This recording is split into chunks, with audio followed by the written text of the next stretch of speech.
There's some narrative that's floating around, and I just want to be super, super, super clear, because it's a very unfair narrative that's floating around right now, and it's incredibly corrosive and damaging, and it's got to stop. Adam Dean, a developer, expressed his concerns regarding the much-awaited upgrade to Cardano on Twitter.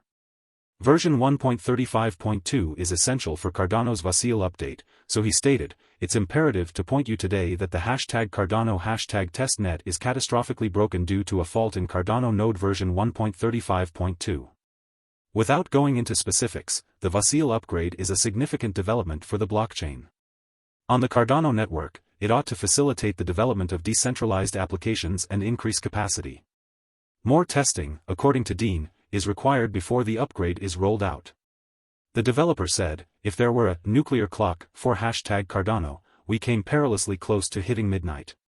Charles Hoskinson, the founder of Cardano, responded to the claims by calling them bizarre and alarmist. He informed his audience that the faulty code had been eliminated and that the upcoming upgrade had undergone a rigorous testing process. Even though Hoskinson claims the code has been tested a dozen times and is already running, he stated the community could decide to postpone the distribution. On the other hand, this would affect dApp developers who are awaiting the upgrade. Since Cardano is a decentralized blockchain, the final decision rests with the community. And you read about them in the crypto media. They're not big events, and they in no way, in any way, harm Cardano itself. No funds have been lost. No keys have been hacked. No nodes have collapsed. Right now, today, transactions are being processed on Cardano just like they were the day before and the day before that. That's just a fact. Unfortunately, the headlines are now catastrophic bug Cardano. And that's what's going to stick in consumers' minds. And it's going to take a lot of marketing and discussion to be able to get that to unstick. Also sticking in their minds now is that Vasil is probably not going to ship this year, which is bizarre because we are almost there. It's now in the hands of others. And of course, discussions are going to be held and things are going to be done. But the features are there. They work. They're tested very thoroughly. There's a high degree of confidence in them. There's no reason for it not to get over the finish line imminently. But it's going to stick in the mind that Vasil is not going to ship, which means less people will migrate to the project, less commercial interest in the project, and ultimately less adoption. Charles Hoskinson went over to his Twitter page to issue a formal apology. He wrote, "Over the last 3 days, I could have personally chosen a different approach.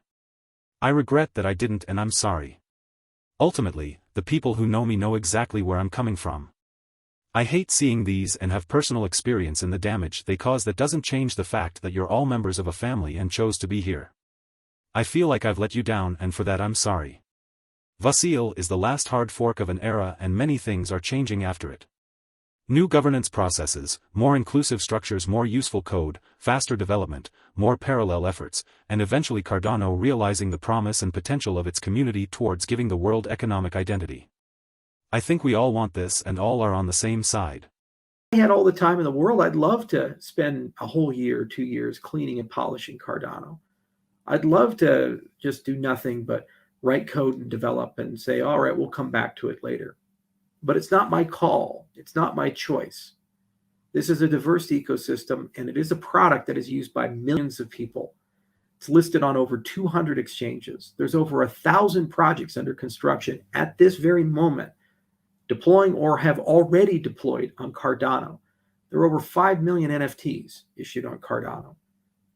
This is a big ecosystem. And there's a lot of things going on, and there's a lot of divergent interests. A lot of people say move quickly. A lot of people say slow down. A lot of people say we'd like this feature. A lot of people say we'd like that feature. It's a big ecosystem. What we've proven today is Cardano is actually decentralized. That's great. That makes me happy. It should make you happy. But at the end of the rainbow, we do have to take a step back and understand there needs to be a basic decorum here and some basic respect here. I care about this project. I care about its perception, and I care about us getting a fair shake and having a bit of an experience dealing with the crypto media that has a long history with Cardano for some reason of being dishonest about it. We can't walk into, as a community, self-inflicted wounds, traps. Charles Hoskinson went ahead to proclaim his displeasure on how the media is now name-calling him, with some claiming he is now a scammer. Listen.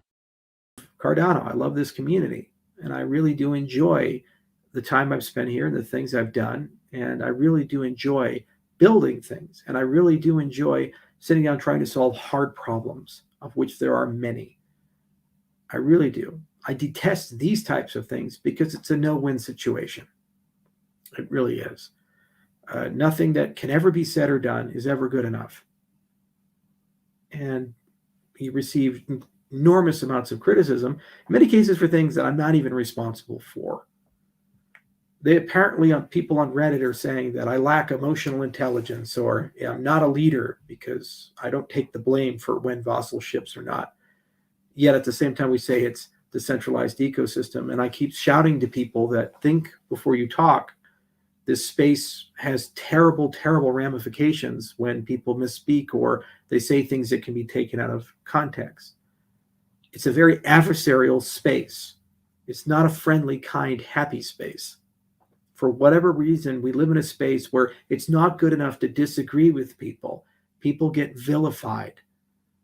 People get called criminal. People are told that they're a scammer on a daily basis, that everything that we've accomplished means nothing. People don't get given credit. Even today, the Ethereum ecosystem is lying. They say, come September 15th, we're going to be the first people to really do proof of stake. That's news to Polkadot. That's news to Tezos. That's news to Cardano. That's news to all the people that have done proof of stake before Ethereum. And the media is going to let them get away with it because they're big enough to do. Charles Hoskinson is clearly not pleased on how things were taken out of context. Make sure you subscribe to our channel. Let's listen. The way you communicate about Cardano could be, in some cases more so, is more impactful in terms of perceptions and hearts and minds than the way I communicate about Cardano. That's what we've learned here in the last few days. So think about that. Think about it and really rock it and push it through. That we're in a new project. We're in a new beginning. There's a new way of going about things. You have an impact. You have a say. You have a lot of power now as an ecosystem and as a community. And things that you think are innocent may not be received that way or treated that way, and could have an impact. So we all have to be a little bit more careful in that respect, myself included. Okay. And for the most part, I think we're up for it. And I think we're the best equipped community for it. We can probably steer this narrative back to what it really is, which is an example of the decentralization of Cardano and a reason why Cardano truly is the most decentralized ecosystem. I also hope this will prove to the people in the Ethereum crowd and other places that seem to repeat this again and again that Cardano definitely isn't a cult of personality around me. It's very clear that the community is in charge here, not me. If you witnessed the things over the last 48 hours, 72 hours, we do not have the power to flip a switch and tell you what to do. You decide that. And it's very clear the community is independent in that respect, and they're in charge of the protocol. So that's a positive, I suppose, from this whole thing. And it's a teachable moment for everybody. So anyway, I'm going to get back to work. And tomorrow will be another day, and Monday is going to be another day. Vassal will come, hopefully very soon. And then we can get to the business of building the next update and finishing the rest of the GCD, and then talking about how do we make Cardano a fourth generation cryptocurrency and get it to the next level, and how do we improve all the things, and we're going to do that together as a community. Thank you very much.